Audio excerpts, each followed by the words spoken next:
ಘಾಟ್ ಮೂಲಕ ಹಾದು ಹೋಗುವ ರಾಷ್ಟ್ರೀಯ ಹೆದ್ದಾರಿ 169A ರಸ್ತೆಯನ್ನು 2 ಲೇನ್ ರಸ್ತೆ, 2 ಬದಿ ಪಾದಚಾರಿ ಮಾರ್ಗ ಸಹಿತ ವಿಸ್ತರಿಸುವ ಉದ್ದೇಶದಿಂದ ಕಾರ್ಯಸಾಧ್ಯತಾ ಅಧ್ಯಯನ, ವಿವರವಾದ ಯೋಜನಾ ವರದಿ, ಸಮೀಕ್ಷೆ ಹಾಗೂ ಭೂ ಯೋಜನೆ ತಯಾರಿಕೆಗಾಗಿ ಕೇಂದ್ರ ರಸ್ತೆ ಸಾರಿಗೆ ಮತ್ತು ಹೆದ್ದಾರಿ ಸಚಿವಾಲಯ ಟೆಂಡರ್ ಆಹ್ವಾನಿಸಿರುವುದನ್ನು ಸಂಸತ್ ಸದಸ್ಯ ಬಿ.ವೈ. ರಾಘವೇಂದ್ರ ಸ್ವಾಗತಿಸುತ್ತಿದ್ದಾರೆ.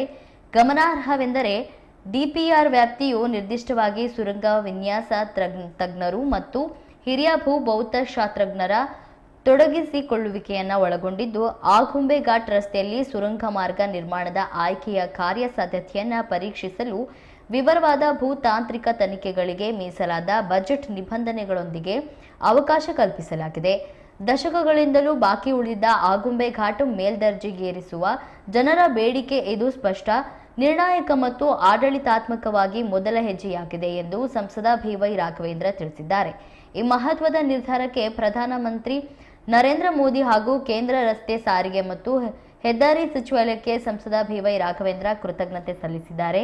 ಮುಂದಿನ ಹಂತಗಳಲ್ಲಿ ಯೋಜನೆ ಸುಗಮವಾಗಿ ಸಾಗಲು ಕೇಂದ್ರದೊಂದಿಗೆ ನಿರಂತರ ಯೋಜನೆ ಮುಂದುವರಿಸುವುದಾಗಿ ಅವರು ಹೇಳಿದ್ದು, ಭೂ ಸ್ವಾಧೀನ ಮತ್ತು ಕಾನೂನು ಪ್ರಕ್ರಿಯೆಗಳಲ್ಲಿ ರಾಜ್ಯ ಸರ್ಕಾರ ಸಂಪೂರ್ಣ ಸಹಕಾರ ನೀಡಬೇಕು ಎಂದು ಮನವಿ ಮಾಡಿದ್ದಾರೆ.